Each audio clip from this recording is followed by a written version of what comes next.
Everything begins with what's seen and felt.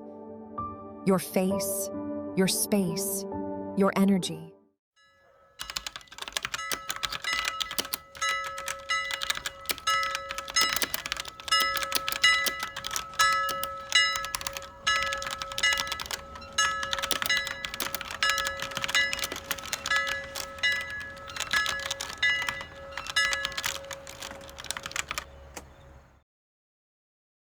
Have you ever had a moment when you just knew the way you looked or even the vibe of the room could change everything?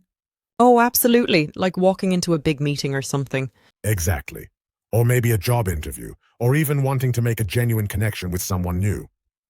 Yeah, that kind of moment really sticks with you. There's that deep, intuitive sense that your appearance, your demeanor, your very presence, it profoundly shapes the outcome. And it's not just about looking good, it's about the subtle energy we bring into a space. Right. The facial expression, the posture, even your tone of voice. They all matter. It's like people read us instantly, even before we say a word. Exactly. That's where this whole concept of face reading begins to make sense. So true. It's not about superstition, it's about awareness and intention. But before we truly dive in, there's a crucial point the researcher makes right up front. Something we really need to emphasize. Okay, what's that? This isn't about absolute truths or some kind of rigid fortune telling. It's not like your face seals your fate. That's a really important distinction because that's often the misconception, right? Totally. Instead, these are presented as probability-based insights and powerful tools designed to actually improve life's chances. So it's about agency, using the knowledge. Precisely. Leveraging subtle forces and probabilities for your benefit. Not being sort of bound by some unchangeable fate. These subtle influences, and then actively choosing to work with them. Working with them, not against them or being defined by them. Precisely. This offers an incredibly empowering lens, really, through which to view self-improvement and how we interact with the world around us.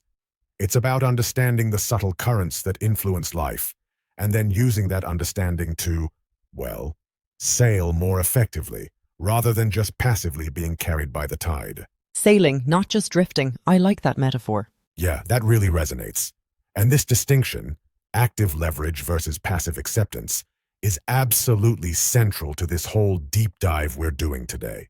That makes so much sense, reframing it like that. From destiny to dynamic influence. Okay, so let's begin with the very first foundational concept from this researcher's extensive work, they call it. The face tells a story. Simple but powerful.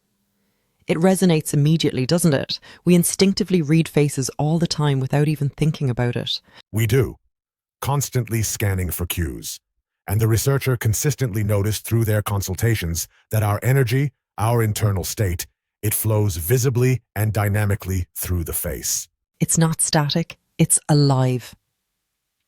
Exactly, think about it.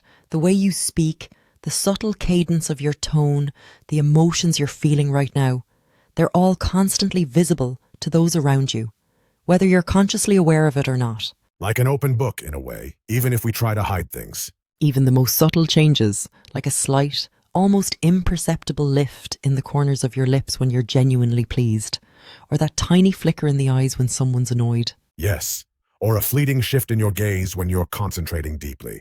These are all said to reveal what's truly inside. It's like our faces are these incredible, dynamic dashboards of our inner lives, constantly broadcasting information. And that's exactly what the data from this researcher so powerfully highlights. They've gone beyond just, general observation and painstakingly quantified these correlations. The numbers, let's hear them. They offer some intriguing percentages that give us a fascinating roadmap for how our internal states tend to manifest outwardly. For instance, get this. Their data indicates an 85% correlation between the eyes and a person's current emotional state. 85%, that's huge, just from the eyes. Just from the eyes. And this isn't just about the obvious expressions, big smiles or frowns. It goes much deeper. Okay, like what? Think about the subtle glimmer that suggests excitement, or maybe the dullness that hints at exhaustion, or even that heightened alertness that speaks to anxiety. Right, the look in someone's eyes. Exactly. Even if someone tries to mask their true feelings with, say, a polite smile, their eyes can often betray a deeper feeling. Yeah, you see that sometimes. Someone says, I'm fine, but their eyes. Their eyes tell a different story. Maybe there's a certain tension or a lack of sparkle. That visual cue immediately tells you there might be more going on, right? It makes you lean in, listen closer, maybe. Precisely. It prompts you to listen more closely or offer support. The eyes are like the primary window into immediate emotional resonance. Okay, 85% for the eyes. What else? Moving up, the forehead, often associated with our thoughts and mental activity, right? Makes sense. Thinking hard, furrowing the brow. Well, the data shows a 70% correlation, 78% correlation with habitual thoughts. So not just what you're thinking now, but your patterns. Exactly. This is where consistent patterns of thinking start to, well, leave their mark. If someone is perpetually worried or stressed, you might observe habitual furrowing of the brow. The worry lines. Right, leading to lines that deepen over time. Conversely, a smooth, relaxed forehead might suggest more serene and less burdened mind. So you can literally see someone's default thought patterns sometimes. In a probabilistic sense, yes. Imagine someone who frequently carries the weight of responsibility. Even when they're not actively thinking about it, the muscles in their foreheads might retain a subtle tension. Ah, like muscle memory for worry. Kind of. Creating a consistent look of concern that others pick up on. It tells a story of their inner landscape of thoughts. Okay, forehead. 78% correlation with habitual thoughts. Then there's the nose, which the research suggests is the nose, which surprisingly shows relates to your sense of inner balance. Inner balance. How does the nose show that? That seems less obvious. It does, doesn't it? It has a 72% correlation. And it isn't about the physical size or shape of the nose in isolation, like having a good or bad nose shape. It's more about how it appears in harmony with the rest of the face. Perhaps a perceived strength or stability in the nose, a certain groundedness in its expression. Groundedness, interesting. Corresponds to a person's inner equilibrium and stability. If someone feels deeply rooted and secure in themselves, their nose might appear more settled and centered, energetically speaking. As opposed to someone feeling, what, off-kilter? Someone feeling insecure or off-kilter, their nose might appear slightly pinched, perhaps, or lacking a certain openness in that area. It speaks to a subtle, almost energetic balance within the individual. Wow. 72% for inner balance via the nose. Okay, what's the last main one? And finally, the mouth. So central to communication and our connection with others, right? Absolutely. Smiles, speech. It shows an 80% correlation with your communication style and relationships. 80%, that's high too. Okay, how does that manifest? Well, think about it. Is someone's mouth often upturned in a gentle, welcoming smile? Does it seem perpetually tight or relaxed? Are the corners slightly downturned, even at rest? Yeah, you definitely notice those things. Resting, pleasant face. Resting, not so pleasant face. Exactly. These aren't just random movements or shapes. They are consistent physical manifestations of our internal world, our willingness to connect, our openness, our sense of joy, or even our underlying frustrations. So a warm, relaxed mouth just invites connection? Instinctively, yes. You feel more at ease approaching them, as their face communicates openness before they even say a word. Conversely, a tight, tense mouth might signal guardedness. Yeah, like, don't approach. Subtly influencing how others engage with them, or if they engage at all. Wow.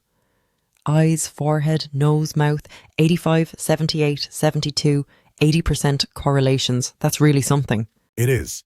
And if we connect all of this to the bigger picture, it profoundly suggests that our faces are, like you said, dynamic readouts of our internal states, constantly broadcasting information whether we realize it or not. It's not just what we say, it's this whole non-verbal symphony happening. It's the rich non-verbal language that accompanies every word, every silence, every interaction. It's the subtle signals that often bypass conscious thought and directly influence how others perceive us, and crucially, how they respond to us. Like when you get a vibe from someone instantly. Exactly. Consider how you instinctively react when someone's eyes quickly dart away during a conversation, or their looks tighten for just a split second after you say something. Yeah, you feel a shift even if you can't pinpoint why. Even if you don't consciously process the micro-expression, you often feel a shift in their mood or a sense of discomfort. So this raises an important question for you, the listener, to consider. If others are reading us, often subconsciously, and making judgments based on these cues, how much conscious control do we actually have over that message? That's a deep question. How much control? And perhaps even more profoundly, how much can we influence that message by understanding what our faces are like? Well, the answer is that our faces are already communicating. It's about being an active participant in your own nonverbal communication, not just a passive broadcaster. That's such a profound thought. Our faces aren't just reflections, they're active participants in shaping our reality. And it leads us perfectly into the next layer of this research, which, for the researcher themselves, was apparently a true aha moment. Really? What was that? They initially thought these observations about the face telling a story, and these deep correlations we just talked about were purely intuitive, rooted in centuries of Eastern tradition, ancient wisdom passed down. Right. The kind of knowledge you learned from masters, from observation over generations. Exactly. But then they started looking at modern Western science, psychology, neuroscience, and what they discovered was, well, kind of mind-blowing. Western science was saying surprisingly similar things, just in a different language, using different frameworks, empirical methods, controlled studies. No way. So, like totally independent discovery. Pretty much. It's like two separate streams of knowledge, flowing for centuries, independently discovering the same fundamental truths about human behavior and expression, and then suddenly converging. That convergence is indeed fascinating. It really lends significant credibility to both sides, doesn't it? The ancient wisdom and the modern science suggest there's something universally true going on. Totally. So let's look at some of these powerful echoes. Where do they find overlap? Okay, first there's the facial recognition. This is a concept brought into prominence by psychologists like Fritz Strack back in 1988. Oh, facial feedback. Wait, what's the core idea? It's remarkably simple yet deeply impactful. Even forcing yourself to smile, like physically holding a pen between your teeth to make the smiling shape without actually feeling happy, can literally make you feel happier. Really? Just the physical act? Just the physical act. It's been studied rigorously. Moving those specific facial muscles sends proprioceptive feedback, that's information about your body's position and movement, directly back to your brain. So your face tells your brain how it should feel, in a way. Exactly. This feedback can then trigger the release of neurotransmitters associated with positive emotions, like dopamine or serotonin, subtly influencing your emotional state, even if the initial expression wasn't, genuinely felt at first. Wow. Okay, so that's the Western science part. What's the traditional parallel? The traditional parallel in Eastern physiognomy is a saying that just perfectly encapsulates this bidirectional relationship. The face shapes the mind. The face shapes the mind. Simple, elegant. Isn't it? It's not just a poetic phrase. It suggests that not only do our emotions show on our face, which is obvious, but our facial expressions can also quite literally influence our emotions and even our cognitive processes. So it's a two-way street. Mind shapes face shapes mind. Precisely. And engaging in certain expressions can activate corresponding neural circuits.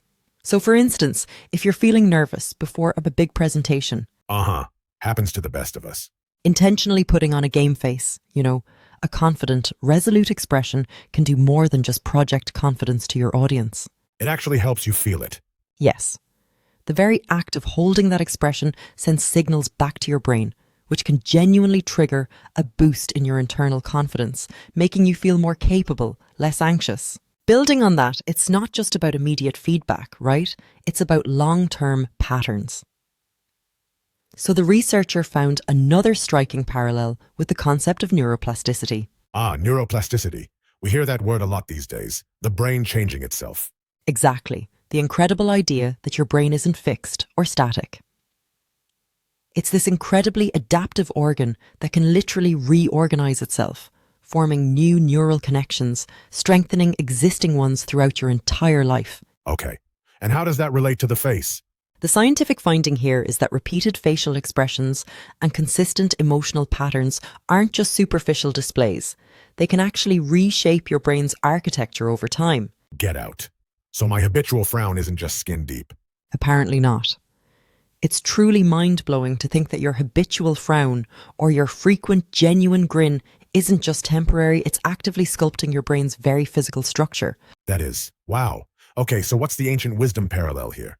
It aligns perfectly and quite literally with the Eastern idea that habits shape the face. Habits shape the face. Again, simple but profound. Isn't it? Think about the physical implications. If you constantly worry that habitual furrowing action will not only create lines in your brow over time, but the muscles involved will become more toned for that action, and your brain will create more efficient neural pathways for that specific expression and the feeling behind it. So you get better at frowning, essentially, neurologically. In a manner of speaking, yes. And if you smile often, you might develop crow's feet around your eyes, sure. But more importantly, the muscles associated with happiness become more relaxed and practiced. And your brain becomes more adept at slipping into those positive emotional states. So it deepens the understanding. Beyond just lines and wrinkles, the consistent muscle movements associated with certain emotions create ingrained neural pathways. Your brain becomes more efficient at firing those pathways, making it easier to slip into those emotional states, and in turn, for those expressions to become your default. Your resting face reflects your most traveled neural roads. Beautifully put. Individuals who frequently experience chronic stress or anger might develop a more rigid jawline perhaps, or narrowed eyes or a downturned mouth, not just in moments of anger but even at rest. Their face literally becomes a roadmap of their most common internal states. And the opposite for joy? Conversely, someone who cultivates joy and openness might develop a more relaxed, upturned mouth and bright eyes as their default expression. This concept of neuroplasticity is just incredibly powerful because it tells us that our physical expressions aren't just outward displays. They're actively sculpting our physical expressions, our very neural architecture over time. It really underlines the profound truth in habits shape the face, turning it from a poetic phrase into a neurologically verifiable and, I think, empowering process. Empowering because it implies we can change those habits and thus change both the face and the brain over time. Yeah, exactly. We have agency. Okay, facial feedback, neuroplasticity. What's the third big echo? And then, perhaps the most direct echo between ancient wisdom and modern science is micro-expression analysis. Ah, yes, Paul Ekman. Light detection stuff, right? Like in the movies. Sort of. It's a field brought to prominence by renowned psychologist Paul Ekman, yeah. And it is often used by high-stakes professionals like the FBI in situations where detecting deception or true emotion is critical. It's the ability to spot emotions in tiny, fleeting facial changes that last less than a quarter of a second. Less than 25 seconds. That's incredibly fast. It is. It's about catching those involuntary flashes of true emotion before they can be consciously suppressed or masked by the person. Okay, so that's the modern science. How does that mirror ancient face reading? It's remarkable how this modern, systematic approach to micro-expressions so closely mirrors ancient face-reading techniques that have been practiced for centuries. Really? They were spotting micro-expressions way back then. Well, maybe not with that specific terminology, but yes. While Ekman and his colleagues developed precise scientific methods to categorize and identify these micro-expressions, meticulously charting specific muscle movements and their universal emotional correlates. Right, the scientific method. Ancient practitioners honed their skills through generations of keen, intuitive observation. The researcher kept circling back to one bold statement. We live the way we look. What did she mean? Researcher means our facial expressions and general demeanour influence social interactions, which in turn shape opportunities. Conversely, our life experiences leave imprints, wrinkles, tension patterns on our faces. It's a continuous feedback loop. It sounds deterministic, but I guess it's more about interactions than fate. Right. It's not about blaming individuals, it's about recognising subtle social and physiological loops at work. Let's unpack that. How does the self-fulfilling prophecy operate here? If someone carries themselves with confidence, open posture, direct yet gentle gaze, others tend to respond more positively. They get more invitations, better rapport, even career advantages. That positive response reinforces the person's own confidence. So our face can become a magnet for certain experiences. Precisely. Unconscious first impressions drive feedback loops that generate real-world outcomes.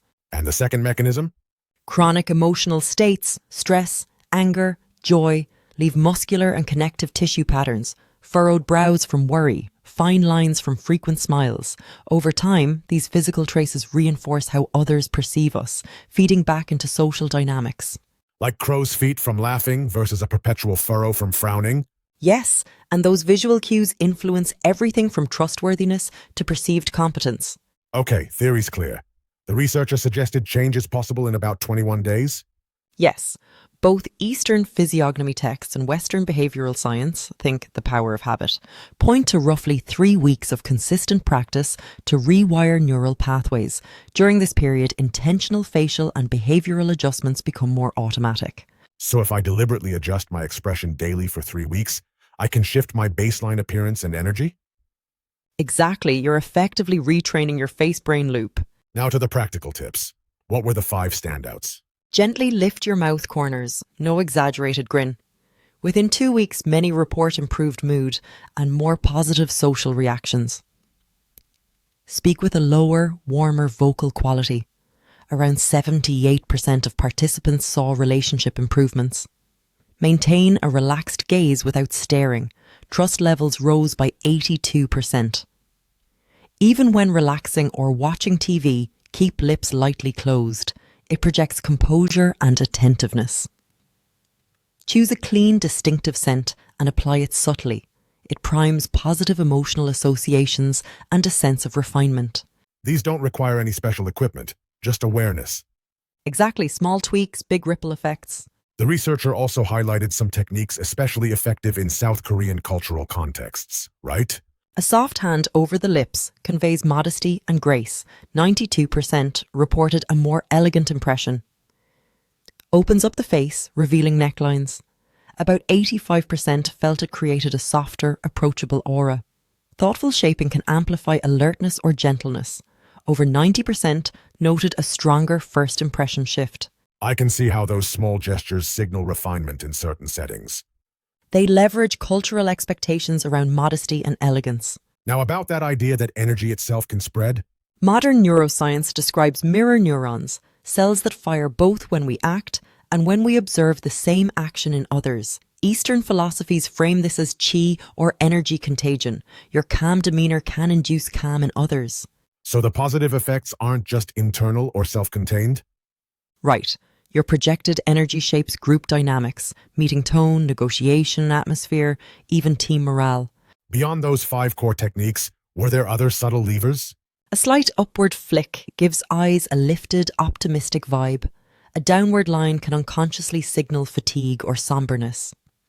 In formal contexts, a partially covered or softer laugh can maintain elegance without sacrificing authenticity. Scents connect directly to the limbic system, emotions and memory. An intentional moderate fragrance choice can prime perceptions of sophistication and trust. It's amazing how sensory cues beyond sight and sound factor in. It underscores the multimodal nature of nonverbal communication. So what's the step-by-step path someone could follow? Select one technique. Pick the one that resonates: smile tweak, tone softening, or mindful gaze. Commit to 21 days. Integrate it into your daily routine. Practice in front of a mirror or record yourself. Observe feedback. Note changes in mood, social reactions, self-confidence. Layer additional tips. After 3 weeks, add another technique, perhaps fragrance or eyebrow grooming. Reflect and adjust. Keep tracking progress and refine as needed. That sounds actionable. Starting small and building is key. Exactly, leveraging neuroplasticity and cultural wisdom hand in hand. That's incredible. It all makes sense now. And finally, yes, a truly potent, yet often underestimated detail: the power of fragrance. The researcher notes that switching to a different fragrance can shift your entire aura. Scent has a direct primal pathway to our limbic system, the part of our brain deeply involved in processing emotions, memory, and instinct. Your whole aura from a scent, that sounds dramatic. It may sound dramatic, but think about Madeline moment. A smell can instantly evoke vivid memories. A clean, unique, subtly applied fragrance creates an invisible yet powerful signature before you say a word. Even a humble, inexpensive perfume, chosen with intention, can make you seem wealthier and more dignified. Just don't overdo it. Wow, what an incredible journey we've taken today. We saw how ancient wisdom and modern science, physiognomy, facial feedback, neuroplasticity, microexpressions, all align. Exactly. Our appearance, habits, even tiny details like eyebrows and fragrance subtly shape first impressions, our inner states, and the opportunities we attract. So what does this mean for our listener? It means you have more agency, more subtle power than you might think. The researchers' final encouragement is simple yet profound. Start with small intentional changes. Pick one technique, maybe that gentle lip lift or a new fragrance. Practice it for 21 days and observe how your energy and experiences begin to shift. Here's to living the way we look, in the best possible sense. What will you change first?